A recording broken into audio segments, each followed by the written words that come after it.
And we had your twin sister in here. Yes. We really went to town on that. Yeah, and she looked amazing. I loved it. It was badass. But for this, we're going the opposite route. Yeah, regardless of being twins, we like to represent ourselves like in very different ways, you know. Yeah. Two sides of the same coin. It's the perfect way to put it. In the cut.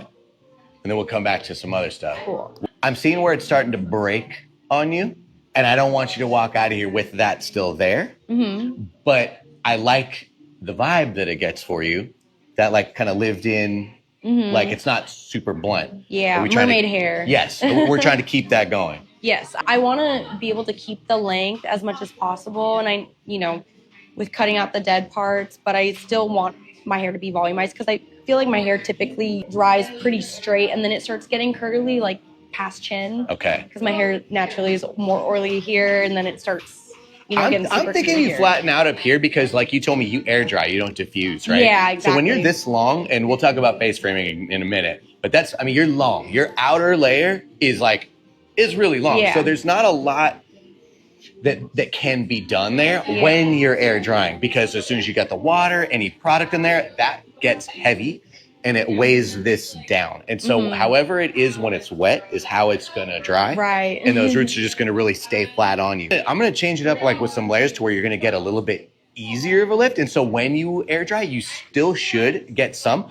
But I think what you're looking for is what we're going to show you. We're going to diffuse you today. Oh, I'm so excited. And so we're gonna get some action there. It's nothing crazy. It's nothing that you can't do at home on your own. I don't like going in there and doing all the like crazy tricks like are super high maintenance. Like how am I going to do that on my own? Right. We won't be doing any of that. The cut should do all the work, and then a little bit from like that diffusing and you kind of flipping around a little bit. Nice. That's what's going to get you kind of lifting off on those roots a little bit. Because I feel like I'm so low maintenance with my hair. I love that. As far as the cut goes, I know what to do here. But where I'm kind of wondering what my room is face framing. Yeah. You have zero.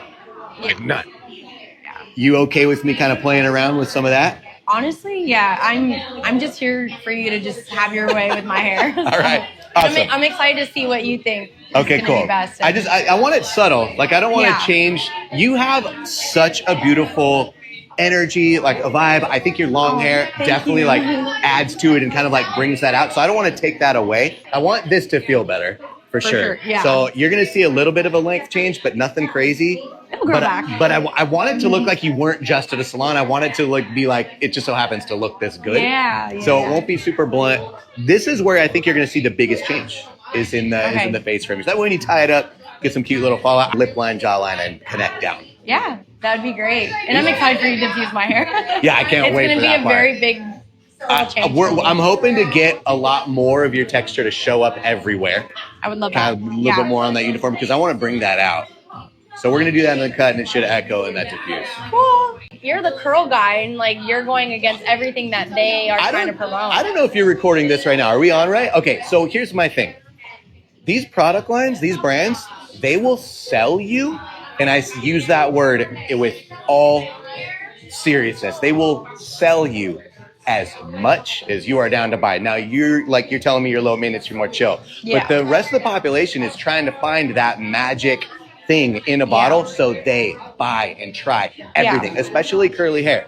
They will try everything at least once and be like, well, this is working for me right now. And nobody knows exactly what the right answer is. And these product companies are banking on that. Yeah. They release another one like, oh, this product. Here, try this. And even the ones that already work for you are keep bringing out new stuff. And so it's like, oh, maybe I should try that because I'm still having an issue. And none of them are addressing health. They're trying to put a Band-Aid on your head. They're not talking about, well, what else are you doing that's even causing the problem that they're just trying to cover up.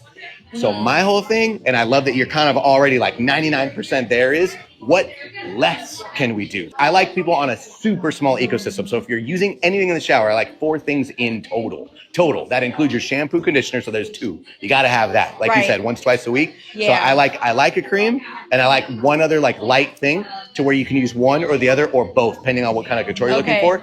But what happens with most people that I wind up kind of getting on this train is they wind up going, I only need the one or I don't use any, because what starts to grow in is so little taxed that by the time this new hair is down to here, you don't even recognize that anymore. Yeah. So it's like, I don't even need the control anymore. I heard you say curl cream. Yes. What are you using? Shea Moisture. I heard you say curl cream. Yes. What are you using? Shea Moisture. I feel like they had great intentions and we're probably much better of a product at some point, but they've been bought out. They're a massive brand now. And you know what, to anybody listening, like if it ain't broke, don't fix it. But what I'm noticing is this is where you're drying out. And if we can tax your hair less, I know I keep saying that I'm a broken record, but they have a ton of oils in they're very, in their very products. oil heavy. Okay. And the reason for it is because what do people want? They want control. They want less frizz. I could care less about frizz and control. I'm more about how healthy can I make your hair. The other thing too is a lot of these hairstylists and specialists out there, they're really going after this picture perfect look. Love this about you already. You like your hair the way that it grows out of your head. Yes. Obviously, as healthy as we can have it,